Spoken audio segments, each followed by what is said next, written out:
jobs, Kazi Mtandaoni, and opening doors to opportunities abroad, Kazi Maju. Through government programs, we are supporting youth with financial aid for international employment and enterprise development.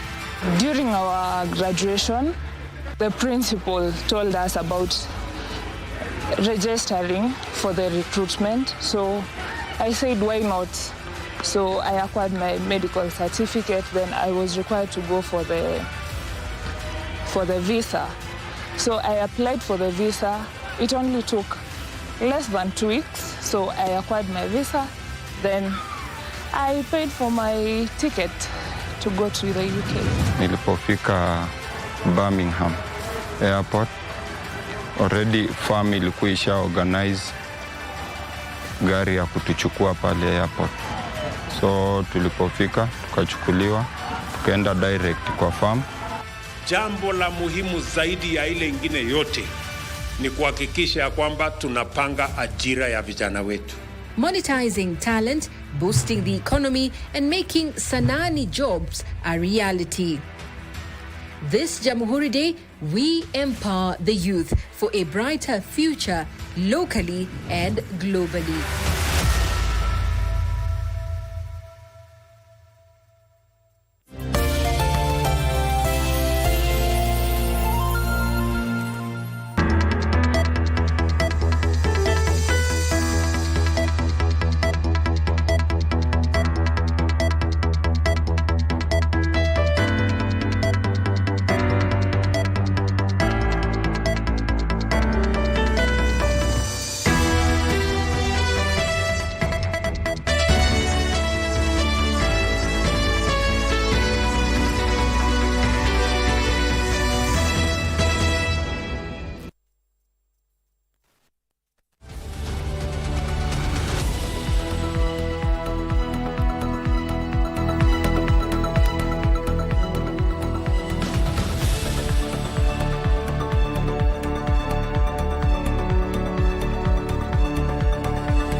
Well, good evening. It's the 8th of December 2024, a day that Fulham and Arsenal scored 1-1 in the EPL.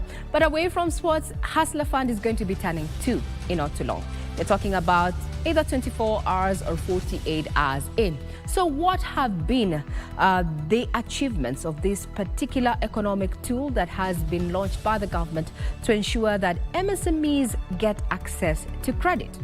Tonight on Sunday Express, we're going to be looking at the achievement and challenges 2 years in of the Hustler Fund, and taking us through this particular conversation will be none other than Principal Secretary, MSME Development, Susan Mangeni. But before we speak about the Hustler Fund and what lies ahead in the next several years to come, let's have a sneak peek onto what has been making headlines in the last 8 hours or so. So we are asking the parties that have taken this matter to court to try and reach an out-of-court settlement so that we can unblock that process and complete the reconstitution of the IBC as soon as possible. The IEBC divide. Deputy President Kithure Kindiki dismisses claims the executive is to blame for the delay amid rising calls for urgent constitution of the electoral body. Amefungiwa, asiachiliwa, hatuwezi musika, na kwa hii ni wiki ya 4 inaenda. Stuck in the morgue. Agony as family in Mathioya is yet to bury their kin 1 month after his death owing to an accrued hospital bill.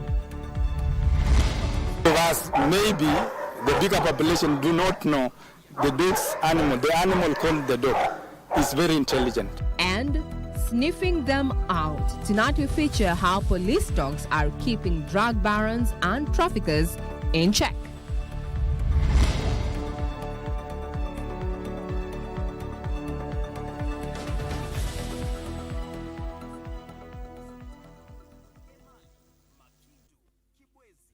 A very warm welcome. This is Sunday Express. I'm Regina Manyara, and my colleague on sign language is none other than Lancer Odinga. Now, Deputy President Professor Kithure Kindiki has challenged petitioners who filed cases in court against the creation of the Independent Electoral and Boundaries Commission to drop them to pave way for the appointment of the new electoral body. Speaking at the Thanksgiving service at Chebuyusi Friends Church in Navaholo, Kakamega County, the Deputy President defended the government against claims it was responsible for the delay in appointing commissioners. He further urged politicians and religious leaders to refrain from mudslinging the executive on the IBC matter, which is currently in court. We also want those political parties who have not agreed on who their representative will be to also go on and agree as soon as possible and stop the blame game so that we can have a new IBC, hopefully by the end of the year or at the latest by next month. Ombi langu ni kuomba viongozi wote waweze kuunga viongozi wetu wakiongozwa na Mheshimiwa Rais katika ile harakati ya kubuni tume huru la mipaka na uchaguzi ili kufanikisha by election zetu.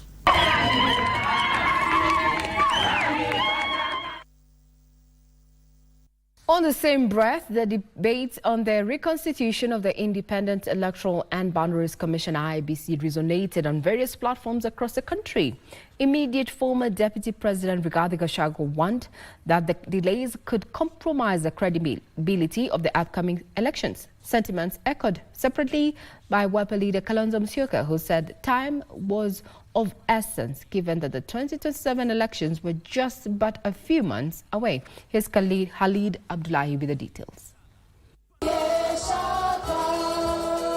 Speaking at PCEA Mwiki Kasarani constituency where he attended the Sunday church service, former Deputy President Rigathi Gachagua said the country was behind schedule since a commission should have been constituted 3 years before the next general election. Mambo ya IBC, Senator Medho amesema, an election is as credible as a process.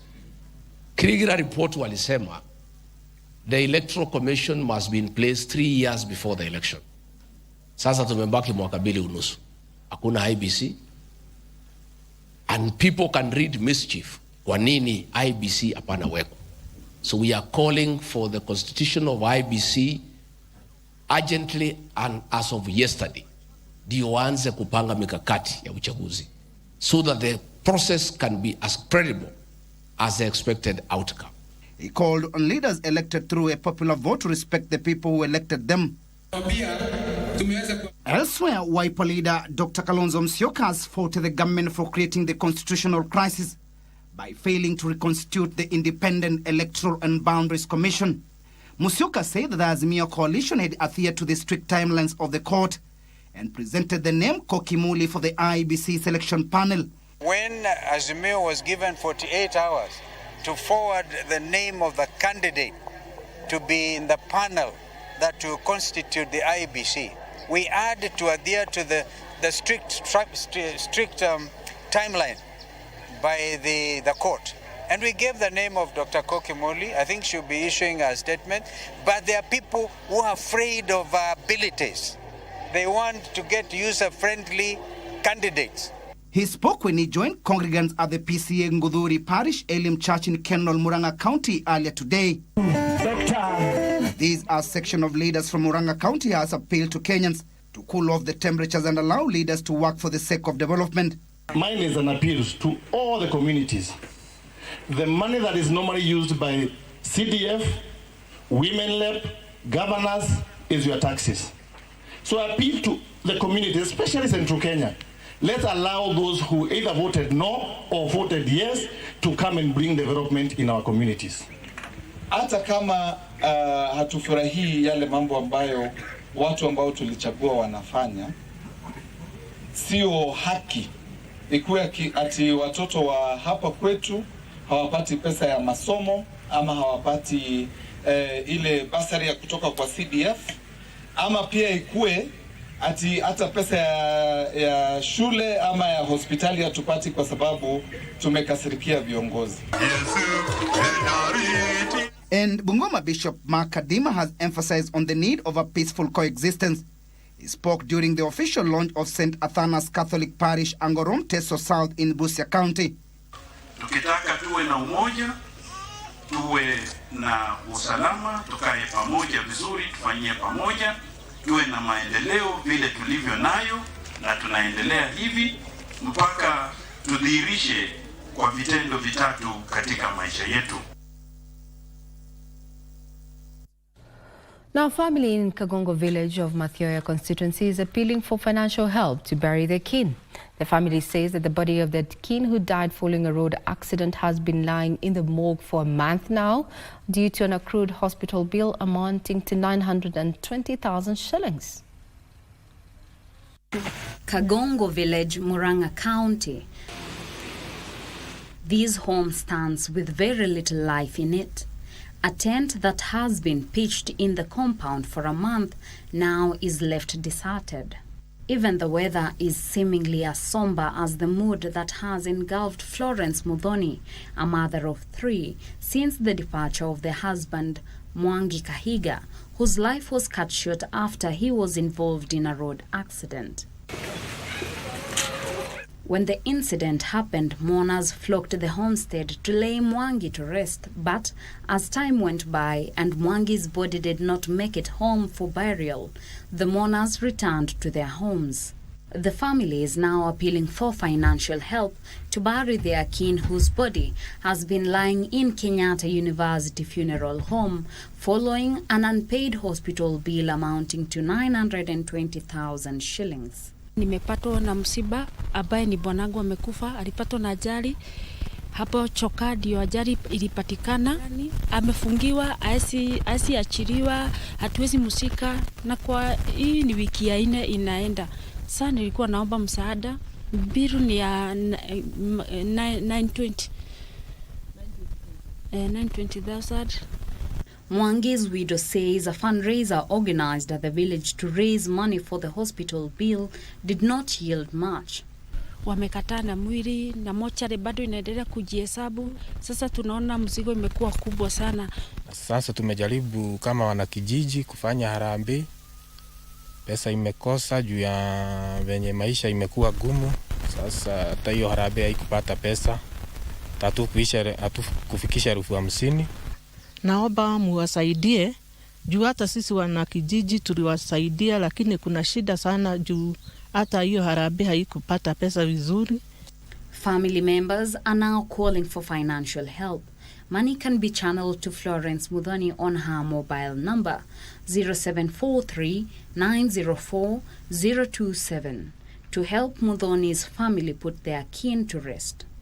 For Sunday Express, I am Teresa Mutai. You can get further details on our website, that is www.kbc.co.ke, should you be in a position and willing to assist the family bury their kin there.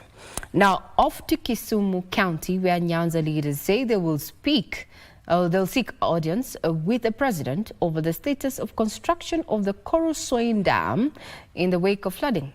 This comes amid concerns over the suspension of the construction of the dam owing to lack of finances. Achala Simon reports. Speaking as he visited those affected by floods in Kisumu Central, the area member of the National Assembly, Dr. Joshua Ron, said building gabions around River Nyamasaria was part of the short and immediate solutions to address flooding. That the river needs desilting. The dikes which are on both sides are now wearing off and they need to be redone. There are 2 critical areas that requires blocking using gabions. But to find a long-lasting solution, the MP revealed plans are underway to meet and engage the president to find a lasting solution to the matter, such as the proposed construction of the Korosoin Dam, touted as being a game changer in addressing the problem. It is one of the things that from time to time we've put across to him, and we will not rest until resources are budgeted and put in the budget to do the Korosoin Dam. The Cabinet Secretary for Water, Eric Moga, revealed last week that plans to build the dam had been shelved due to lack of requisite funds. It is us, leadership, that we need to put our heads together. We need to put our hands together so that we talk to the relevant ministries, relevant authority, and relevant other agencies, other NGOs. At least 200 households were affected by floods following short trains in the region last week. So Mheshimiwa Ron has come to do the work that he can do. We know floods generally lies with the county government, but we've come to offer food support and moral support for our women because they were equally affected by the flood. Now, as we head to a fast breather on Sunday Express, is to remind you when we come back, we're going to be looking at Hustler Fund that turns 2. Are you on Hustler Fund? What has been your experience that far? Any recommendations going forward?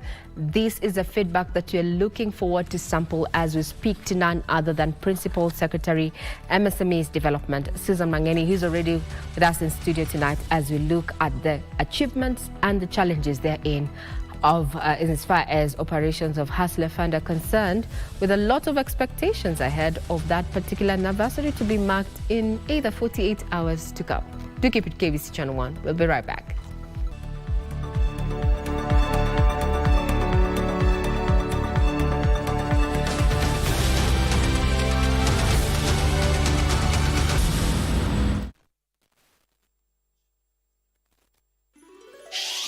Star 570 hash.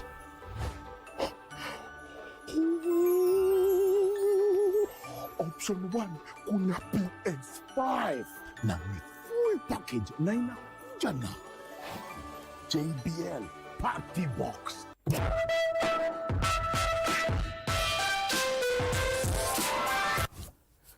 Hiyo boom experience pia iko.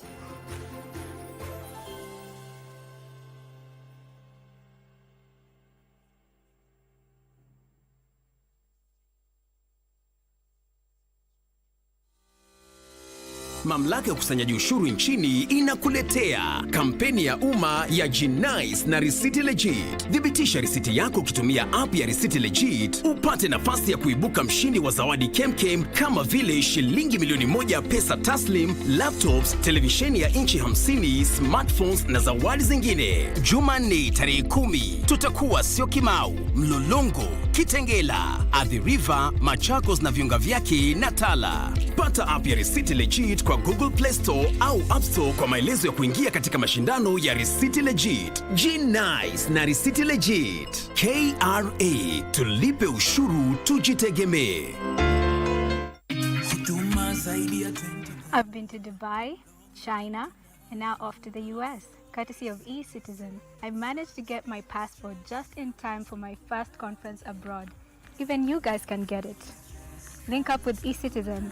Service bila stress. Service bila stress. Tukupangia eCitizen.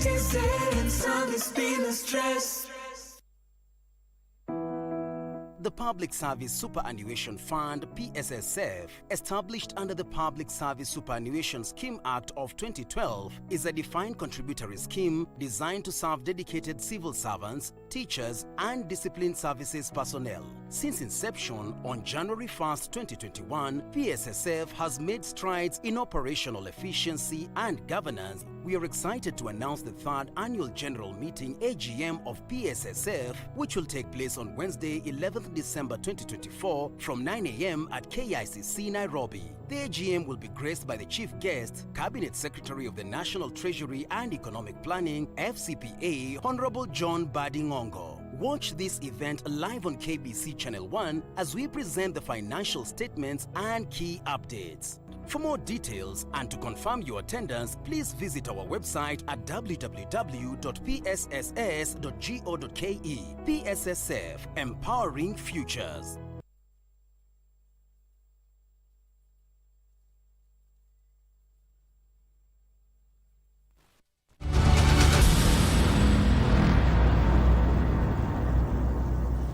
Welcome back. This is Sunday Express, and as we talked, or rather we mentioned earlier, we're going to be unpacking 2 years of operations of Hustler Fund. With us in studio is none other than Principal Secretary Susan Mangeni, in charge of MSME Development. Karibu sana, and thank you very much for your time. Thank you for having me here tonight. Hustler Fund is standing 2. Yes. What have been their achievements so far? so much achievement. Break it down. I don't know how much time I have. We'll see. We will look at it. So Hustler Fund is turning 2 years, and we have registered several milestones. The first one, of course, being establishing credit profiles of over 24.7 million Kenyans. Those are the Kenyans that have signed up on our platform. Most of them have borrowed, but most of them, some are just came on the platform to save. And there's a milestone. Why is it a milestone? Is because many Kenyans, especially those at the bottom of the economic pyramid, the reason why you hear people complaining we are not being served in the mainstream financial sector, we are not being banked, is because there is a lack of footprints. There's a lack of data about them. There is a lack of credit history about them. So if you are not visible, then nobody will serve you. Nobody will can predict what kind of behavior you have, or your ability and your willingness to borrow and pay. So Hustler Fund has established now those credit profiles. So every individual that has been signed up on Hustler Fund platform and transacted in one way or another, there is data footprints that is left behind, which now informs his or his credit profile, which is very critical. Now, what is the importance of having this particular credit profile? And I'm asking this question, Madam PS, because we have seen when we started off with the Hustler Fund, we had a minimal rate of around 500 shillings. Now we are doing 100 shillings. What informed that downgrade, and how then does it tie in with our credit profile? Well, let me begin by the first question you asked. What is the meaning of this? What is the significance of a credit profile? So it's your profile that tells on your ability and your willingness to borrow and repay.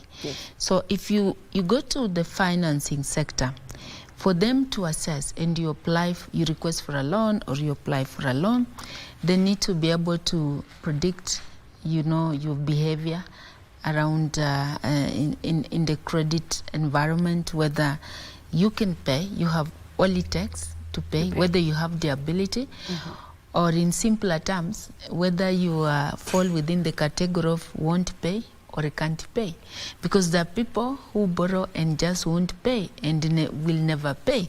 But there are those people who just borrow and probably they lack capacity at that particular time to pay. So because of certain circumstances like shocks and you can't be able to meet your that particular obligation.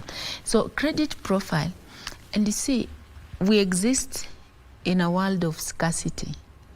By scarcity, I mean at any given time for you to develop yourself, to do something, and the more so to participate effectively in the economy, you must also have a credit line. So you must have a reputation with a credit line.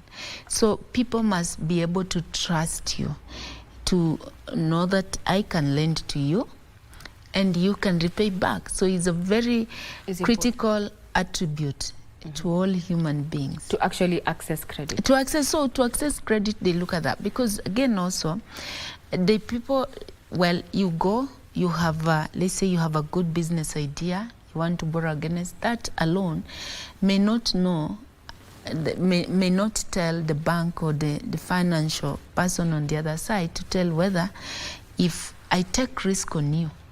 Now we are assessing your, it's more also speaks to the risk profiles. So what is the risk? What risk can I take, upon you? So when they're doing risk assessment, they look at where is the data, where is the footprints. Do you have credit footprints? Have you had practice? Just let me give you maybe a simple example. In the formal employment sector, and let me take an example of probably the civil service. So if today jobs are advertised, you always see people asking, you have experience. You must demonstrate certain experience. It's the same thing It's the same thing with the credit profile. In the business market, you also need to have demonstrated some sort of experience in as far as credit line is concerned. Yeah. Madam PS, now, doesn't then this seem like also the Hustler Fund is applying risk-based lending, which also commercial banks have taken out? And wouldn't this particular line of, credit or rather model, de-risking lending, lock out the very same people that the fund sought to address? Actually, risk-based lending is not locking out anybody. Okay. Is a risk when it means you take some amount of risk. You elect to take certain risk upon an individual that you want to serve. So, but you again also you have to measure them how much risk can you take. So that's why you do risk assessment on somebody. So if we don't have any data, any information, any prior information, any history about you on how you borrow, repay, how you transact, it's very difficult for us to measure the risk, the amount of risk we can take on you. So risk-based financing is not a bad thing as such. In fact, it promotes financial inclusion. In other words, you are saying, if I assess your risk and elect to say this one, I can finance this person. And maybe I will not now have to ask you give me certain collaterals.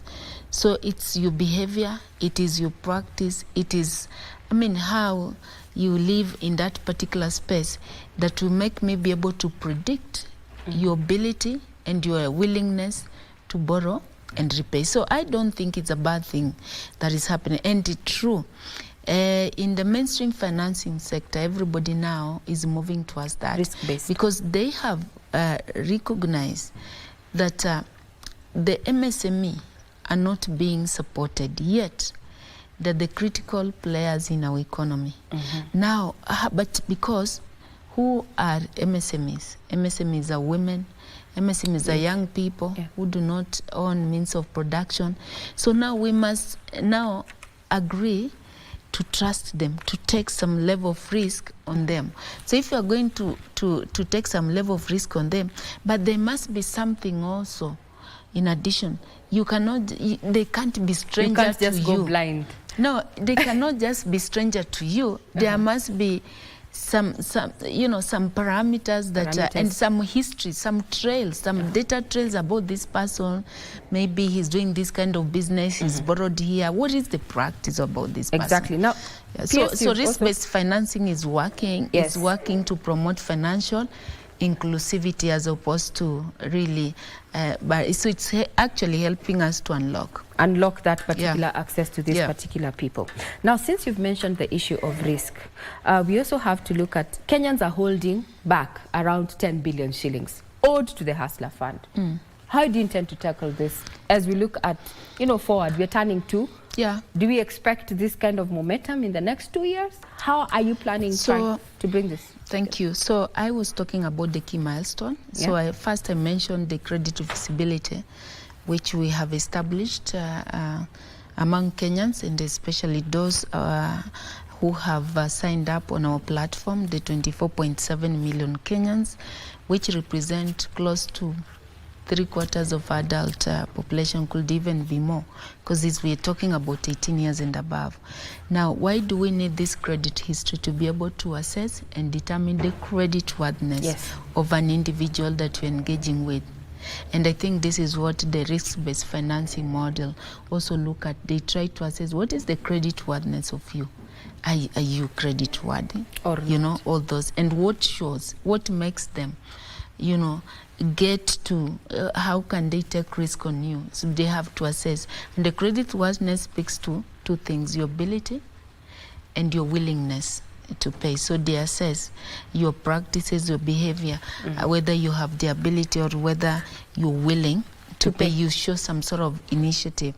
Now, again, what there are those who don't want to pay. So what does the of course that then of course when you're assessing your creditworthiness is to determine whether you are within the category of won't pay. Or can't pay? Can't pay. What are you going to do with this lot? Or rather, what are we looking at? So we'll come there. Yeah. We'll come there. So 2 years down the line. So let me talk about those who are paying, because that's now the gist of all this intervention. So we've had Kenyans, and most of them have raised concerns about the inability of them to access or to be served in the mainstream financing market, because every time they go there, they're being asked about collaterals, they don't have title deeds, and majority of Kenyans are also not employed, so they will not have a pay slip which they can commit to the bank or to a circle or to a financial institution to be served. So, but so how do we support them? Because because they're not being served, so they become a target for predators, lending predators and all those sharks, Shylocks. Loan sharks and Shylocks, yeah. yes. So because now it's an space where there's no formality, there's nothing, so they take high risk on you, and as a result, what happen is that they will demand more from you in terms of the high interest rates. And sometimes they will really also treat you indecently, because also if you borrow, they have to keep on reminding you have to repay, or sometimes they can come and take away your possessions. Does this happen under Hustler Fund? No, of course, it's not hustle. I'm not in that category. So we are intervening in that space. We are trying to protect Kenyans. So there's no that kind of harassment under from Hustler such Fund. kind of treatment, from such kind of harassment. And where were they being harassed? They were being harassed because they did not have credit visibility. So now we have established credit visibility where any financing institution now has somewhere to begin from, some sort of hustler data. If you want to know who is Susan, you want to assess my ways of borrowing, of doing what, if you come and cross-reference with the Hustler Fund, you'll be able to see to assess my behavior, and you can predict my credit worthiness, and you can decide on whether to lend me and even how much amount to lend me in terms of just trying to mitigate the kind of risk probably which you have profiled on me. So now, but we have people who honestly are in need of credit. And they need credit so that they can engage in businesses that supports their livelihood. They need credit so that they can, earn a livelihood. That's where they depend. They wake up in the morning, that's where they get food, they get to meet all their basic needs. But because they don't have access, nobody's willing to lend to them because they don't know them, they fall into those Shylocks. They go to the Shylocks. So we have created then a pipeline for these people. And the 2 years experience, these people have been able to demonstrate their ability. The 2 million people who have been paying. Yeah, so people have been able to demonstrate their good borrowing behavior, their ability. So they're saying you can trust me. The ability and the willingness to pay. And the willingness to pay. So what is in there for them? So what is happening? Because they have been borrowing and they have shown that they borrow, they repay, they borrow, they repay. They have now a good credit history. This good credit history demonstrates their positive behavior around credit. So their positive behavior translates into some sort of a collateral. So you see, they can access enhanced loan amount. Are you saying you're going to increase for those who are going? I'm going to, but again, not just as on Hustler Fund alone.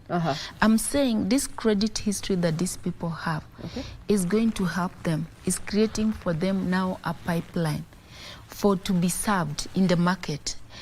They, of course, will have to access the higher, they will now be accessing and graduated to higher Hustler Fund loan products, loan financing product.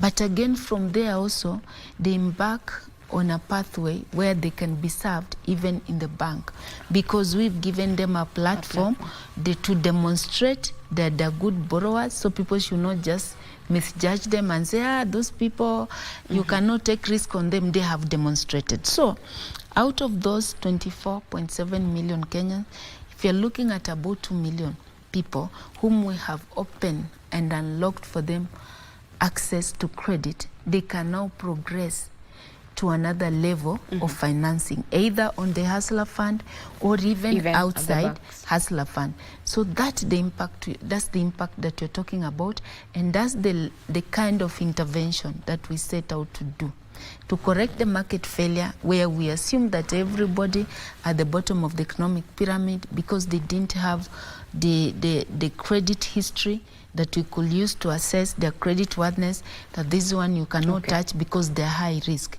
To remove that tag that young people who are not employed or women who do not own means of production are all high risk. So we gave them a platform where they have been able to demonstrate. So not really, it was even some of them, it was not even a question of redeeming. They did not even have an opportunity. Nobody was even willing to lend to them. So to it give was a them chance. that practice. So they've had a chance. Some have had a second chance, especially those who are in CRB have had a second chance to repair their credit. Now they can progress, be trusted again in the form of finance. So why are we doing this? So that we can now be able to support our population at the bottom of the economic pyramid who would otherwise not be served by the mainstream financing sector, so that they become now financially included. Financial inclusion. So when we come back after this particular break, we'd want to find out, these 2 million are getting a higher credit, or rather room to access more credit, either from Hustler Fund or even commercial banks. But what happens to those who are still holding on to the 10 billion? Does the government give up on them? We'll find out soon when we come back. A quick breather, we'll be right back.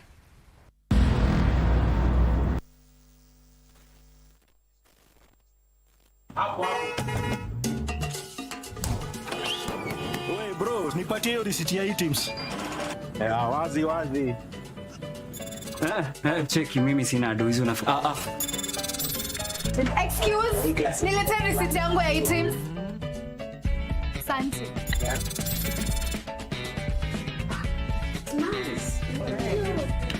Ani pesa ngapi? 3,000. Hebu nisaidie na ile receipt ya items.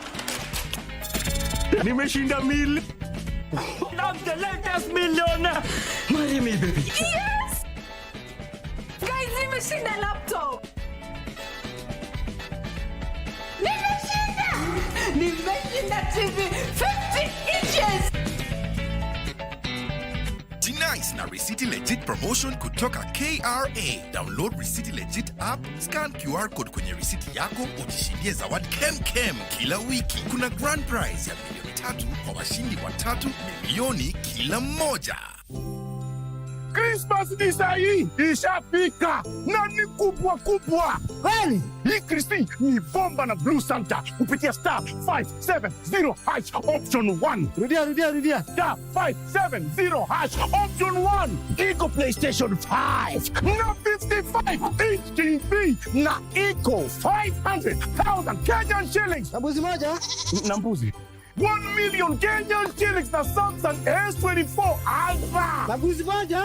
Iko 2 million Kenyan shillings na iPhone 16 Pro Max. Na mbuzi mbili. Blue Santa amekuja na zawadi kibao. Na ni kubwa.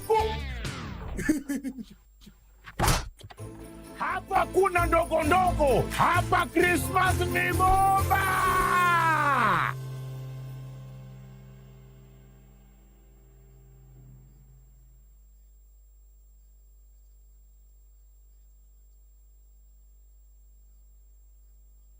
Say bye-bye to FOMO, the fear of missing out, by downloading the KBC Online app that gives you access to everything you love. Get the latest news, sport, music, entertainment news, live radio, and so much more at the palm of your hands. To get the app, simply search KBC Mobile Digital app in your Google Play or App Store and download the app. Catch what you want, anytime, anywhere. Stay connected. Stay ahead with KBC Mobile Digital app. This year, as we celebrate Jamhuri Day, we focus on empowering the youth through global opportunities in labor migration, entrepreneurship, and entertainment. We are unlocking global opportunities in the creative economy, targeting job creation through 3 key pillars. That is, creating jobs locally, kazi kwa ground, facilitating digital jobs, kazi mtandaoni, and opening doors to opportunities abroad, kazi maju. Through government programs, we are supporting youth with financial aid for international employment and enterprise development. During our graduation, the principal told us about registering for the recruitment. So I said, why not? So I acquired my medical certificate. Then I was required to go for the visa. So I applied for the visa. It only took less than 2 weeks. So I acquired my visa. Then I paid for my ticket to go to the UK. Nilipofika Birmingham airport, already farm ilikuwa isha organize gari ya kutuchukua pale airport. So tulipofika, tukachukuliwa, tukaenda direct kwa farm. Jambo la muhimu zaidi ya ile ingine yote ni kuhakikisha kwamba tunapanga ajira ya vijana wetu. Monetizing talent, boosting the economy, and making Sanani jobs a reality. This Jamhuri Day, we empower the youth for a brighter future locally and globally.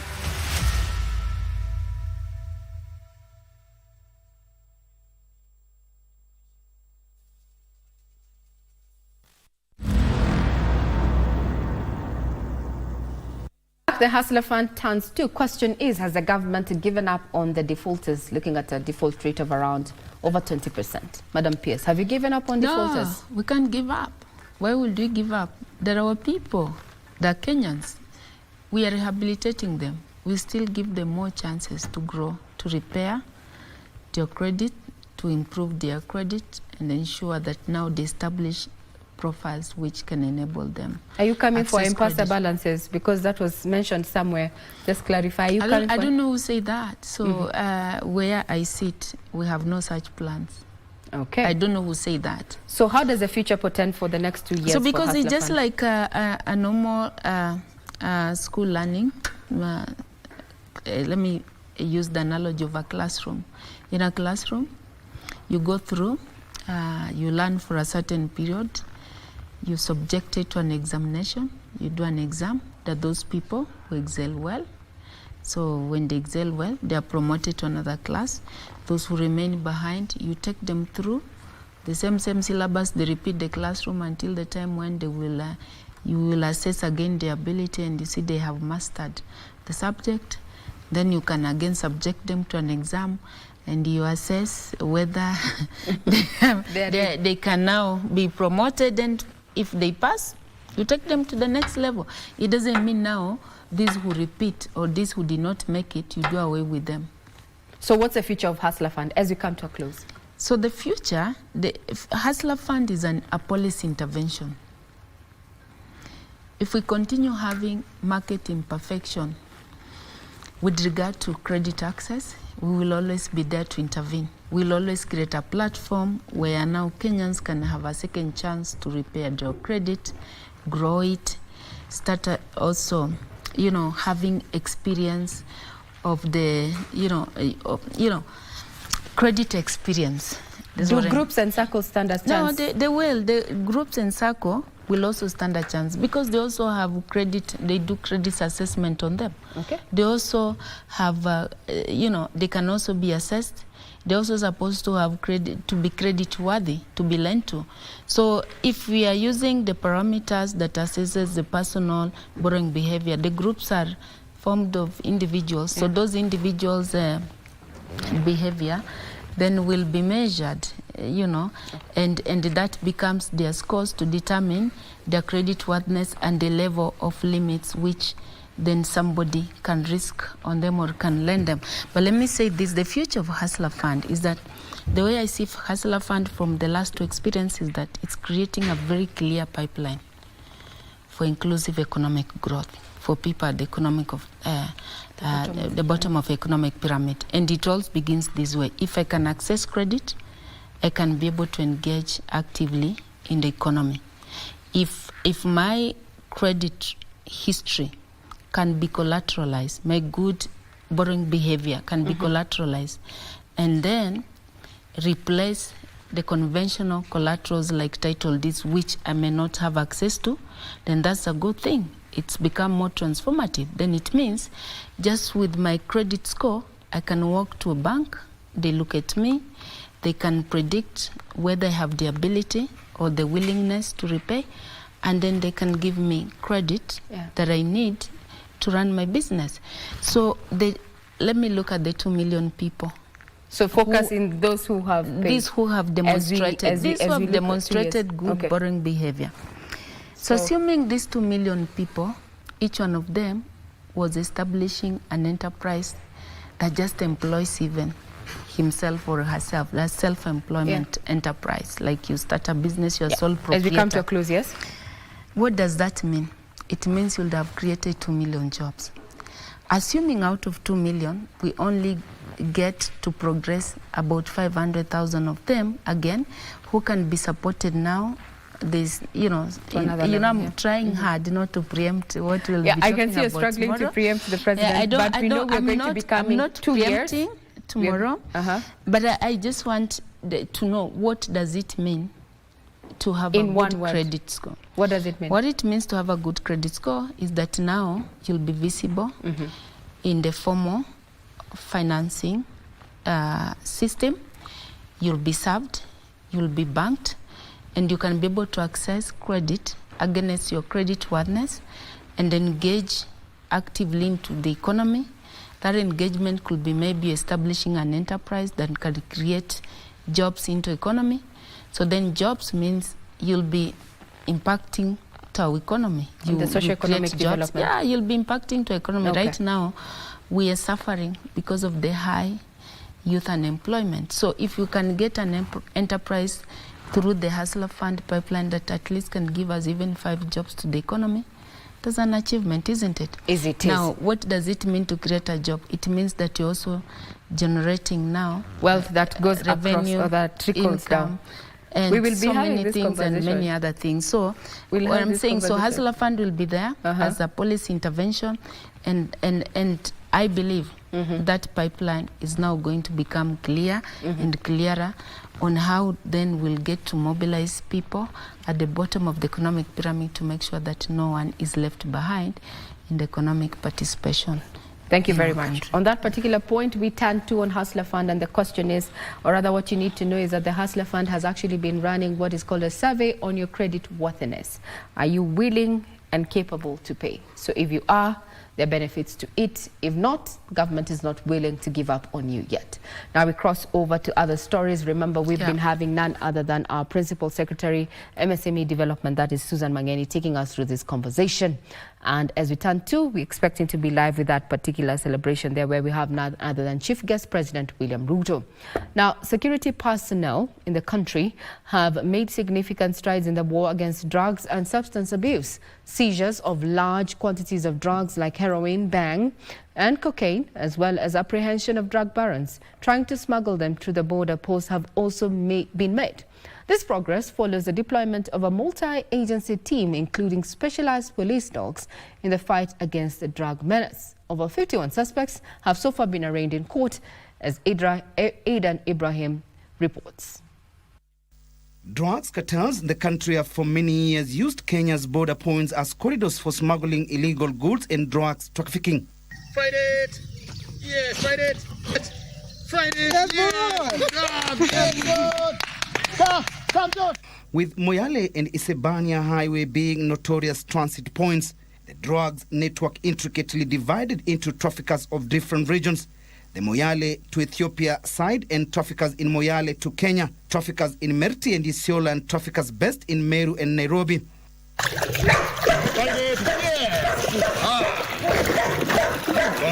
A multi-agency security team continues to make inroads, and slowly but surely breaking these drug trafficking chains along the border points. The scrupulous drug cartels in our country that will not allow you, and I can say this without blinking my eye, that we will not allow you going forward to bring drugs and destroy our society. Police have reported success in intercepting drugs like heroin, bang and cocaine, seizing large quantities and apprehending drug barons through a multi-agency team approach, including use of specialized sniffer police dogs. And these dogs have done a very wonderful job. They have really prevented crime. And we have arrested quite a number of culprits who actually bring drugs and other contrabands to our country. The dogs breeds being used by the government to help in the drugs fight are German Shepherds, English Springer Spaniel, among others. The canines have an incredible sense of smell, which is far superior to that of humans. Those of us, maybe the bigger population, do not know the dog's animal. The animal called the dog is very intelligent. They are very intelligent and they are able to identify so many odors. They are capable of detecting even small traces of drugs sealed or hidden away. Religious leaders have also supported the police in their efforts to curb drug trafficking. What we are proposing is that every Kenyan has to open up its eyes. As religious leaders, we are ready to cooperate with the government at all levels, from national level to the grassroots level. The society must stand up because those drugs are not sold to animals or trees. It is sold to human beings. And those human beings are coming from the society. The society, particularly the religion forum, the religious forum, the Christian, the Muslims, all kind of association must raise their antenna to fight and curb the drug. They have urged police to dismantle drugs traffickers' network as they demand action on police who are compromised by the drug barons. We know Kenya is the hub of Africa. It's a gateway hub to the Central Africa. This is the place where all kind of things passes. JKIA is as busy as even more than Heathrow. We have to screen even our own people. Anybody who's been found to have compromised, we get rid of them so that the good image of our security forces, the police force and the intelligence is not marred by these bad people we have got within the network. We have put a multi-agency team that are purposely to deal with these contrabands. They are always sneaking drugs in our country. Drugs that include heroin, bang and cocaine with a street value of over 25 million shillings have so far been confiscated. So far, over 51 suspects have been arraigned in court countrywide to face charges related to the possession of heroin, bang and cocaine, among others. Okay. Yes. It has done a lot of cases. Yes.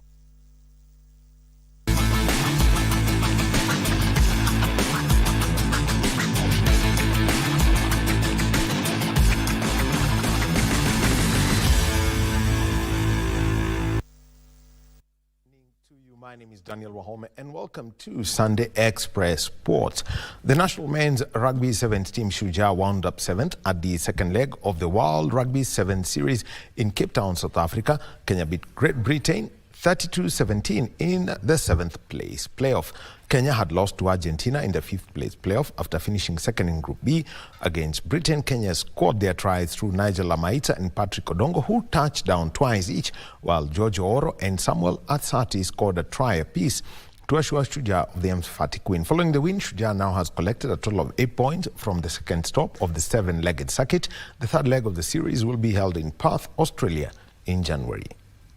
Teams in the pool, you only play 2 pool games. Counter ruck here from Kenya. They've got the ball back. It's George Oro. He gets away. Oro! What about the counter ruck? They go through. He comes in the boot. And then they exploits the blind side. But look at the way he's able to keep his balance. And Posta Rangers suffered their 5th loss of the 2024-2025 FKF Premier League season, falling by a 0 to Kariobangi Sharks at the Kenyatta Stadium in Machakos. Paul Jawa scored the only goal of the match in the 23rd minute, securing Sharks' 4th win of the season. Now, meanwhile, Posta Rangers remain at the bottom of the standings with 10 points from 12 matches, while Sharks sit in 5th place with 17 points from the same number of games. In other fixtures, Shabana FC triumphed 2-1 over Talanta FC at the Gusii Stadium, while Mombasa-based Bandari FC played out a 1-1 draw against KCB at the South Coast Pirates Rugby Club. Reigning champions Gor Mahia lost their second match of the season after being beaten by Bidco FC by a 1-0 at the Kenyatta Stadium in Machakos. KCB Nairobi leads the league with 22 points, one ahead of second place Tusker FC. Kenda juu Eric Juma, lakini mpira wa pili ukawa wake Paul America Jawa. Kamla Tobo, Big Sente Otieno may be reluctant to invest further in women's sports due to a perceived lower audience appeal. However, stakeholders are taking a different approach when it comes to empowering women in sports. Our reporter Daniel Mwenda, who is in Mombasa for the East Africa Community Interparliamentary Games, attended a media roundtable today and filed this report.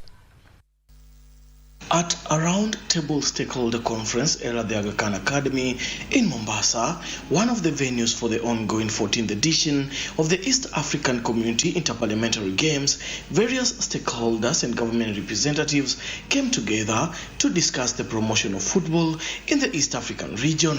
Among them was Ntaudi Moyelo, the managing director of Mchezo Limited, who believes that increasing the popularity of women's sports through sponsorships is an effective way to enhance brand loyalty. Kanini Kega, the chairman of the 2024 Interparliamentary Games, emphasized that the regional event has played a significant role in fostering cooperation among East African countries. Government agencies that are dealing with sports make sure that if there are funds that are dispersed to those particular institutions, to make sure that the funds are properly utilized. When an opportunity is there, you don't say you'll do it another day or another time. The opportunity time is here. Now for Kenya, in Mchezo, you have to do something for Kenya and you have to be part and parcel of this. And I'm sure our people who are here, you can't leave this opportunity to go. He also commended Mchezo Limited for supporting the games. We will have very good sporting environment in our countries, and that is a role that can be done by members of parliament. So with that, I think legislation and then oversight, then definitely we'll make sure that we take our games to the next level. One of the company's key legacy projects is the Mchezo Locker Room Bonus Initiative, which rewards the players from the winning team with a financial bonus directly transferred to their mobile wallets. 6 or 8 games happening, the league must commit to give us the final official result within a few minutes just after the end of the game, so we can pay the players while they are still in the locker room. But believe it or not, some of the federation have struggled to give us access to those information. And sometimes they are paid, sometimes they are not paid for their commission. For Sunday Express, I'm Daniel Mwendwa. Now moving on is that Arsenal had a late goal disallowed as they missed the chance to close the gap on English Premier League leaders Liverpool to 4 points to the 1-1 draw against Fulham at Craven Cottage. Bukayo Saka thought he had given the Gunners all 3 points when he headed in Gabriel Martinelli's cross 2 minutes from time, but the goal was disallowed after the Brazilian was found to be offside during the build-up. Raul Jimenez, with his 6th goal of the season, put Fulham in front against the run of play. You'll always have a chance. You've got the equaliser, the foundation there.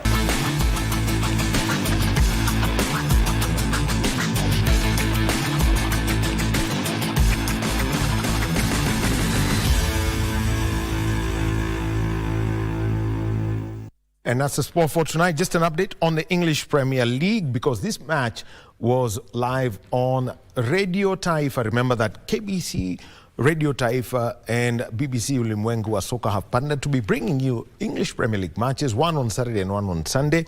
So Chelsea against Tottenham Hotspur was live on Radio Taifa. Chelsea won by 4-3. That is a full-time result.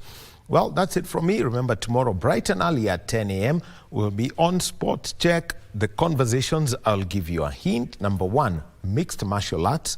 Number 2, the East Africa Community Interparliamentary Games. And number 3, people who have no fear of water that is in excess of one basin, and they can do boats around that. So that's all we're going to be talking about tomorrow morning. My name is Daniel Wahome. Thank you for being with us. Back to you, Ray. Thank you very much for that sports update. And one being a Manchester United fan, I'm happy that Arsenal drew 1-1 with Fulham. Otherwise, it would have been a noisy week. Now, also, as we come to a close, there are those who are mourning a loved one. And this is a story that we highlighted last week on Sunday Express there, where a man actually was swept away by raging floods down in Kisumu. It turns out is none other than Mark Oyo, who is an avid reggae fan, and everyone who is mourning with the family, we do condole with you. May your soul rest in peace. I'm Regina Manyara. Have a pleasant start to the week.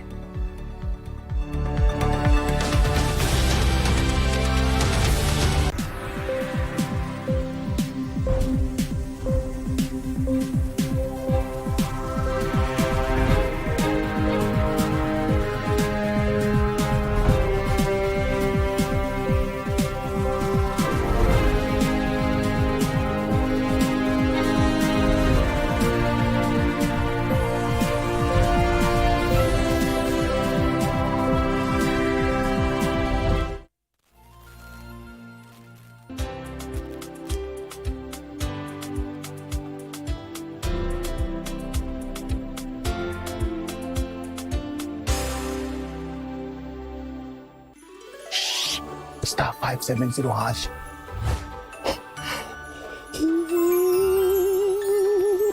Option 1 kuna PS5 na ni full package na inakuja na JBL Party Box.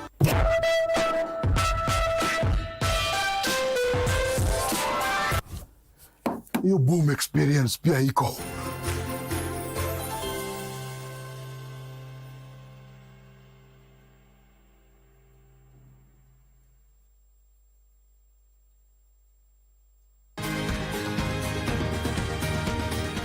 Thank you for joining us on Healthy Living. Stay connected to Voice of America at voanews.com. A look at your kidneys and how they impact your health. And an expert discusses chronic kidney disease and how to protect yourself. And Ivorian psychologist Noor Bakayoko shares some insights on bullying and what can be done. It's important to avoid major events or major health crises. How do you know if your cough is due to a serious condition? We'll have some answers. Stay well and strive to make every day a healthy day.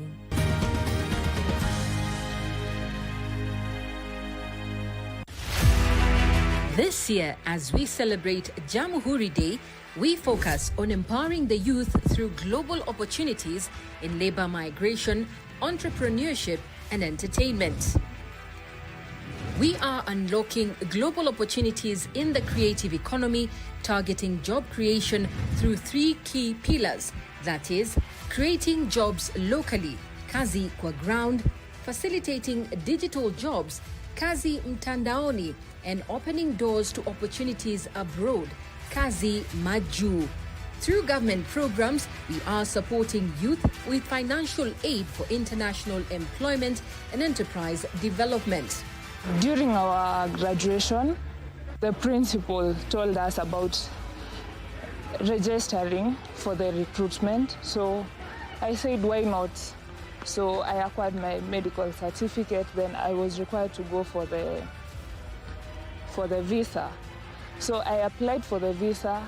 It only took less than 2 weeks. So I acquired my visa. Then I paid for my ticket to go to the UK. Nilipofika Birmingham airport, already family ilikuwa isha organize gari ya kutuchukua pale airport. So tulipofika tukachukuliwa tukaenda direct kwa farm. Jambo la muhimu zaidi ya ile ingine yote ni kuhakikisha ya kwamba tunapanga ajira ya vijana wetu.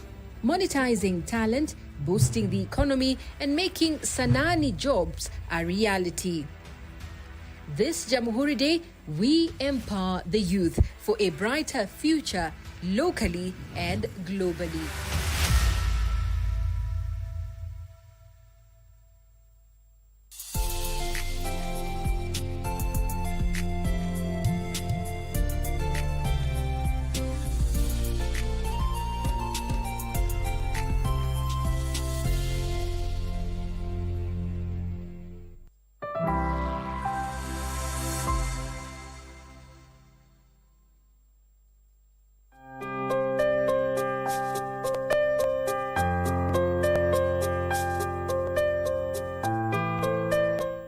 Hello good people, this is Ever Life. Tunazidi pia celebrate what we have done this year. From kuchukua, we remember that guy from West Pokot, Wafula sasa ako salama. Unakumbuka that lady from Narok, Joanita sasa ako salama. Unakumbuka pia ule mtoto anaitwa David kutoka kule sehemu za Kisi. Tukatoka hapo tukaenda tunachukua Joyce Anyango alikuwa kule Dagoretti, alikuwa na matiti imefika hapa, tukabadilisha maisha yake. Tukatoka hapo tukaenda sehemu ya kule Eastern, tukachukua Mbithe pia alikuwa na tumor, tukafanya surgery. Tukatoka hapo tukaenda pia sehemu ya pale Kiambu, mnakumbuka Charles, na kulikuwa Charles wawili, mmoja alikuwa na tumor hapa mzee, tukabadilisha maisha yake, na kuna ukijana pia alikuwa na tumor ya mkono pia anaitwa Charles kutoka Kiambu, tukabadilisha maisha yao, na tunazidi kufanya hii kazi ya Mungu in a big way. Tukatoka hapa tukaenda kule Nyanza region, Meri ya Uma, tukamchukua tukampeleka Kitale, tukafanya surgery. So si tuangalie tribe, tunabadilisha maisha Kenya nzima, na God has been faithful. Kuna msichana nimekuwa na yeye, msichana tumepanga